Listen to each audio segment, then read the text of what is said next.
And welcome back, my dear fantasistas. Welcome back to your midnight fantasy show. And tonight we're gonna talk about Katowice group stage. So all matchups are done. Some surprising results in terms of VP not qualifying, Astralis not qualifying. Uh, Way too many upsets happened. As I was mentioning, that Eternal Fire was a great gamble, and that was a very solid performance from them. Cloud9, they are very lucky that they actually went through. Um, Apex, just I don't know, pulling some miracles out, and Rebels qualifying over some other teams is just insane. Once again, the seeding and the way the matchups were decided is just ridiculous. When you have two weakest teams playing against each other, what can you do? But anyway, let's not talk about that. Obviously, Dong performance was amazing, but now I believe that his rating should be going down, and perhaps it's going to be very significantly. And the price that he's currently listed for is 232,000, which, in my opinion, is unjustifiable.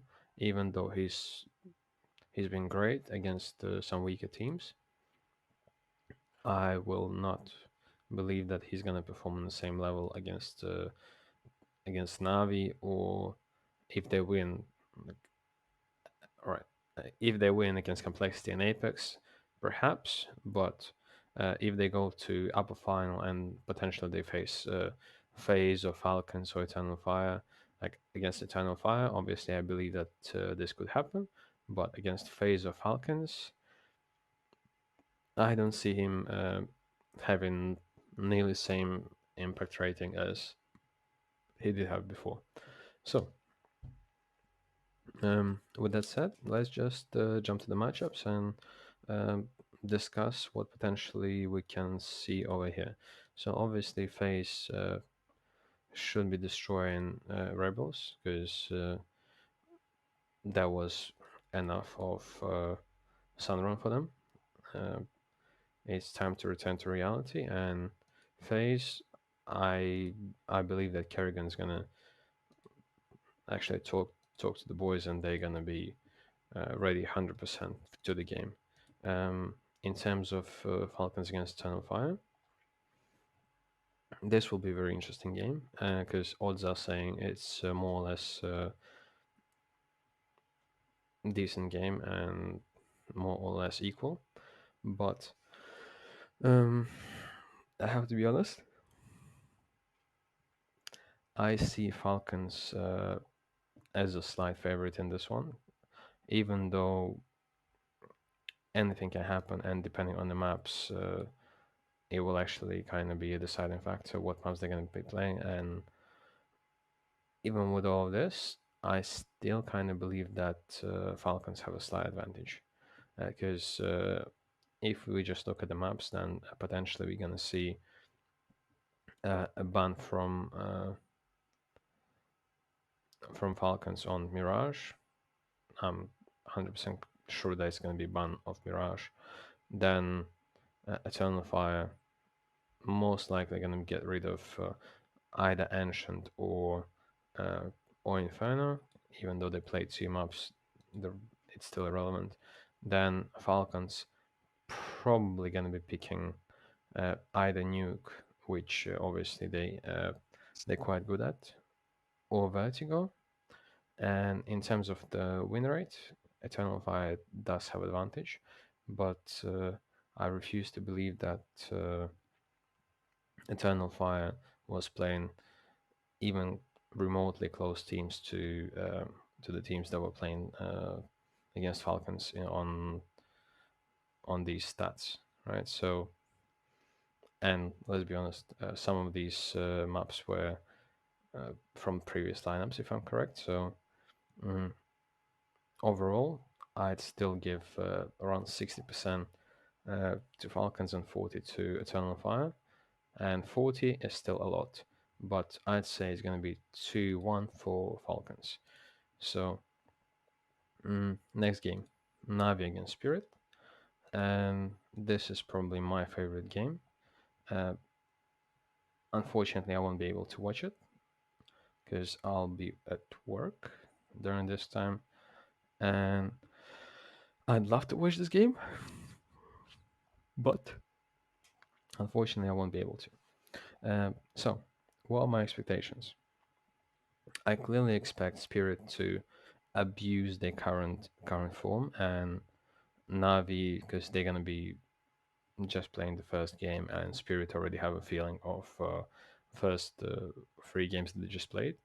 Actually, sorry, two. Apex and Mongols, they had a great start. So, um, in terms of matches, right?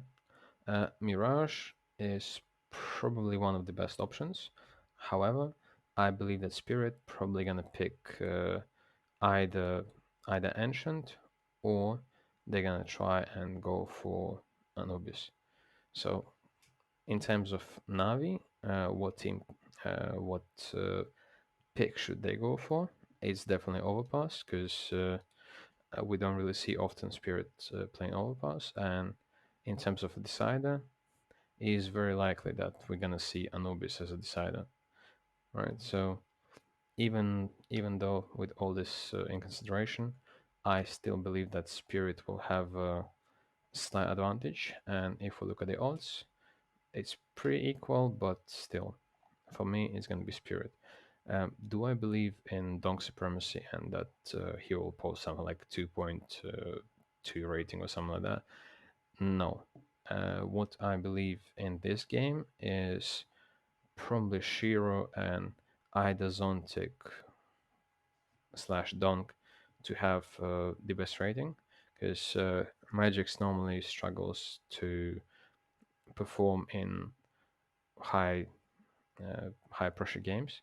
Chopper, uh, anything can happen. He already proved multiple times that he can go for uh, incredible plays and have a great ratings even against the toughest opponent. So for me, I'd say it's 2-1 Spirit. Now complexity against Apex. Um, After just watching the last map of Apex,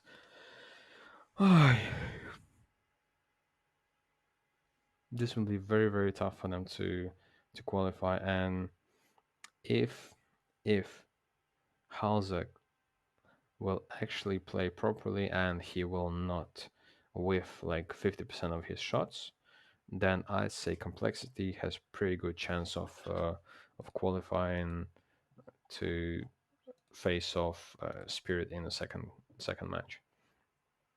But if for some reason Halzek doesn't show up, then it's gonna be one-way street, and Apex probably gonna just destroy them. But in general, I'd say it's 55-45 in favor of complexity. So I'm gonna pick complexity, and I'll believe in better. So I'll believe in 2-0 for complexity. Um, Now the upper semifinals. FaZe, obviously, um, I believe in FaZe against Falcons because FaZe strat book is way deeper, and I doubt that FaZe is going to be using all the strats right now. Um,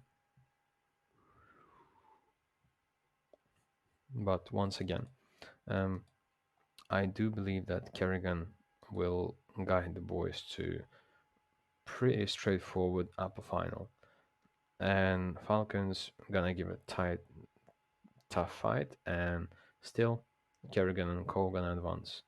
Um, Now Spirit against complexity. This is where I don't believe in complexity at any point, and for me, this should be easy to over Spirit. And in upper final, Spirit going to be facing FaZe, and this is where I believe potentially the best performing player of the whole Group A can be Shiro, because Shiro gonna be cruising against Navi. He should have easy time playing Complexity or Apex, doesn't matter which team, and he probably is gonna be the only player that's gonna have consistent positive rating against any opposition. So in some of these games, I believe that Don gonna struggle, but Shiro for me is gonna be the most consistent player of this group stage. So with that said, I'm gonna lock Shiro, and because I believe that FaZe gonna go all the way through, I need FaZe player, and there's only one player that right now I feel that's potentially more motivated than ever in this FaZe lineup, and I think it's Frozen.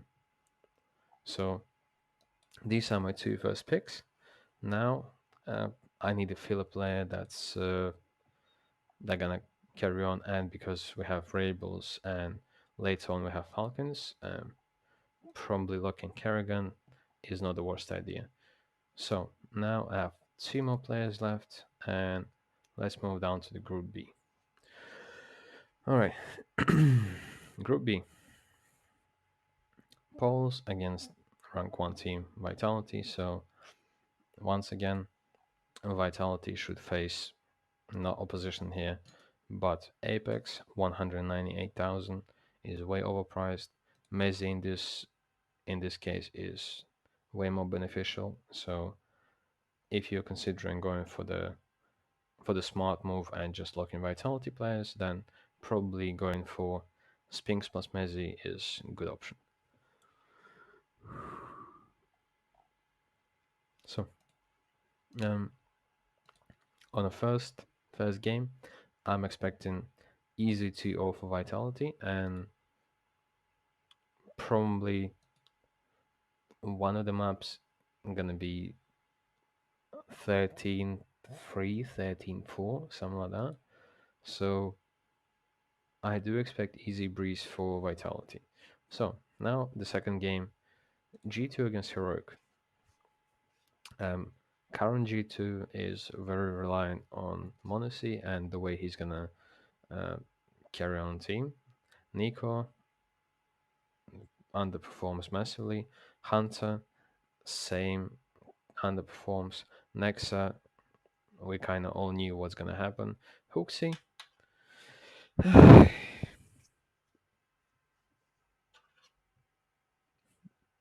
when, when, when are they gonna replace Hooksy?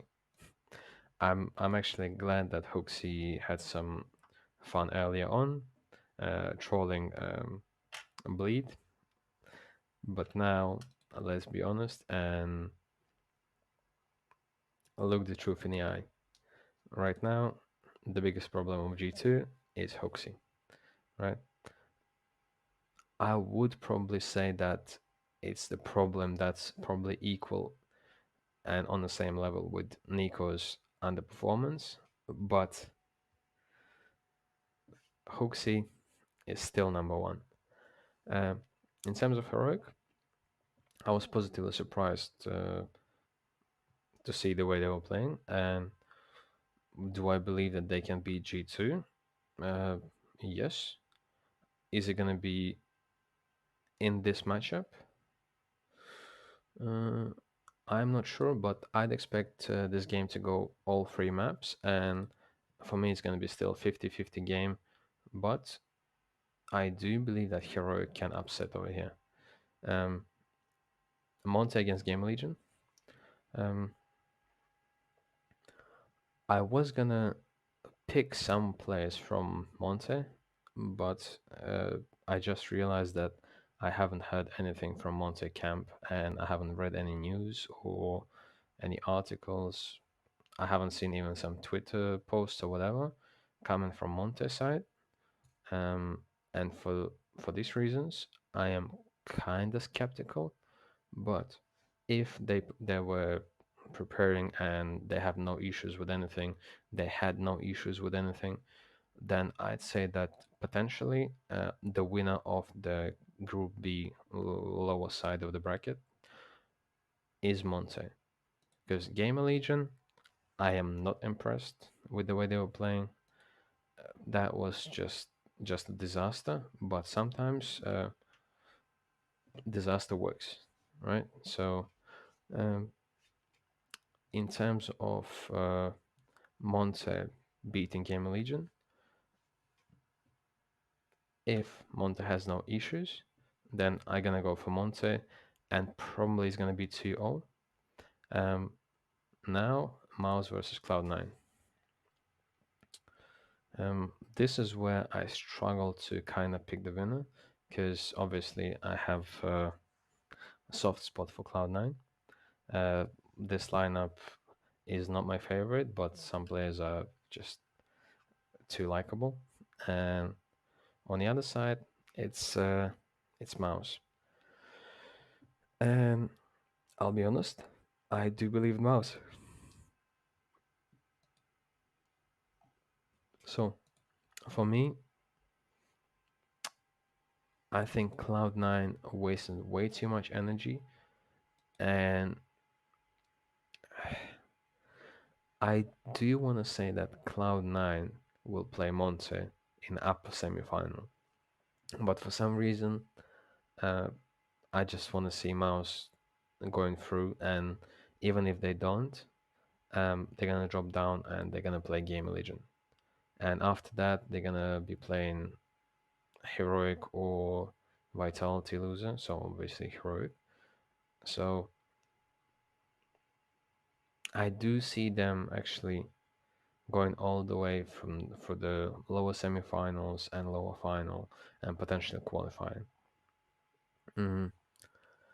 In terms of winners matchup, right? So Vitality versus Heroic. Uh, that's my prediction. I'd say Vitality is probably gonna win 2-1 because Heroic, they do have a chance of going for some niche pick and just trying to get one map, but on a distance, Vitality should be taking it 2-1. In terms of Monte against, let's be real, Cloud9 has slight chance right now. So in terms of Monte versus Cloud9, mm, this is going to be a very emotional game, and I do believe that right now, probably Cloud9 have a slight edge, but I'll be honest, I do believe in Cinderella story from Monte that they can go all the way to the upper final. And just for this reason, I do want to pick a player that potentially can overperform and surprise everyone, and it's Demko, right? So with that said, I have 191k left, and if Monte goes to upper final, then obviously they're gonna be demolished by Vitality, and in that case, it's unfortunate, and Vitality will be clear favorites in this game. So with all this said, do I believe that I should pick two Vitality players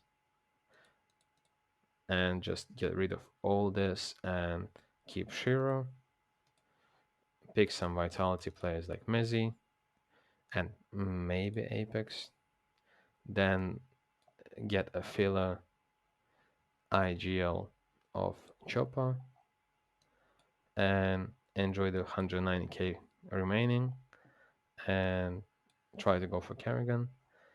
I am not a big favor of this type of lineup, but I definitely want to keep Shiro. Uh, I definitely want to go for one Vitality player, and I definitely want to go for one face player. So if I pick Brokey, my countryman, then I have 368k left, which doesn't leave me much room uh, to do anything. And obviously, Shuhi is the only player that's kind of suitable to be a filler over here, and I have 186k left, which basically gives me either Kerrigan or Hoxie, JT, Snappy, Sense, Major, Chaos, Clave. None of these players actually fit my team, and I do not want to see any of them on my team.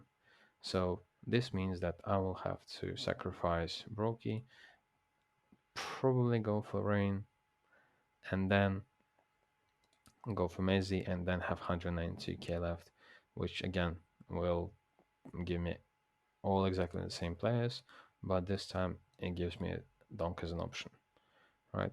Am I happy to see this lineup? No. But is this lineup potentially can bring me a lot of points? Potentially, yes, but everything has to be very, very specific. So, once again, this doesn't make sense for me. But I do want to keep Shiro, and I do believe that Monte has a very good chance of overperforming, and I still have to go for Dong. Not Dong, but Demq. Um, Shiro, that's my main player for this lineup. Frozen, 377 left.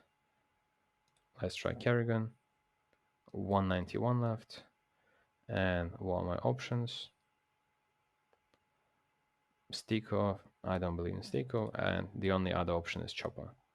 Right, so once again, we'll look at this side of the map, at the planes, and we'll see exactly the same thing, right?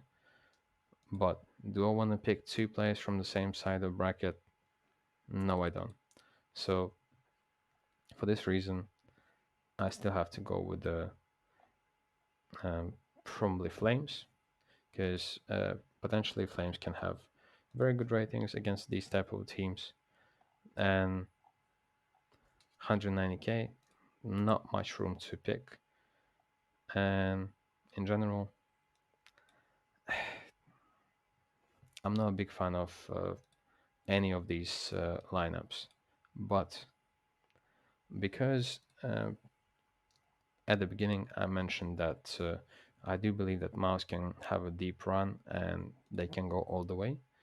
Um, if I decide to go for this type of a lineup, then probably having Sershin is kind of smart because he's the player that potentially can bring me a lot of points. And if I go for this type of lineup, then DMQ is definitely not a player that I want to see on my team. Because um, if Mouse upset Cloud9, then obviously they're going to be the ones that are going to be playing against Monte, right? And if they actually qualify, then Mouse can go all the way, and Xertion is probably going to be the guy that's going to have all the best ratings. So, do I believe in Shuhi then? Shuhi is a great option to go for this side of the market.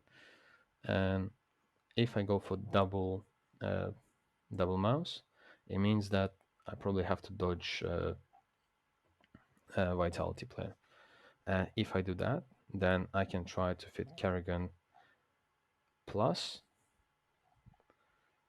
Brokey or Frozen. So if I go for Brokey, I still have 8,000 left, and potentially I can upgrade Kerrigan to 194k. That's not that many players that I can go for. So still same old players. So I'm not a big fan of this, but unfortunately, um, I will have to get rid of Brokey, take Frozen, Kerrigan, and stick to this lineup because I do have to go with my guts, and I do believe that Monte can go all the way.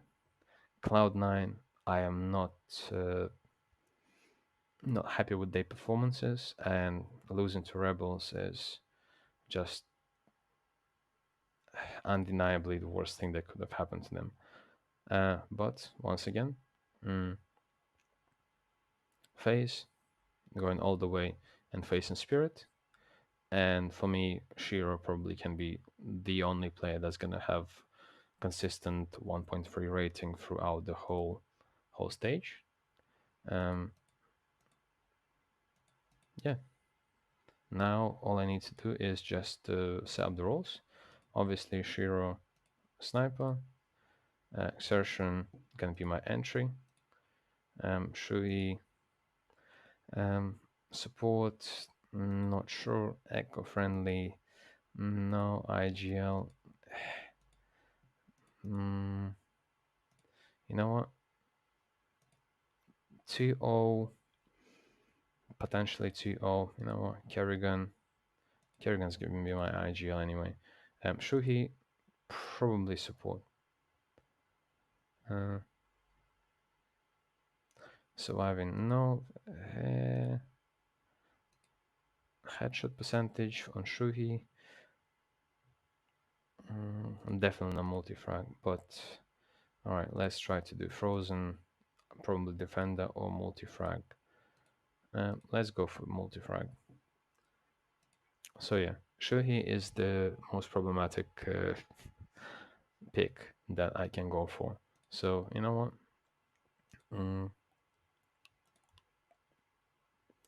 Let's go for nope, nope, nope, nope.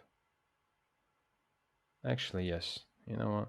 I don't believe that Shuhi's gonna have a great rating in any of the games. So uh, I'll just kind of use this as a protection for myself. So against Navi, Shiro, top of the scoreboard.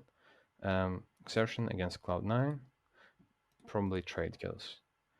Um, definitely gonna get baited. Frozen against Rebels. Mr. Consistent. Kerrigan, uh, probably gonna do a lot of damage. So yeah, this is my lineup. And as always, let me know what you think. Good luck and have fun.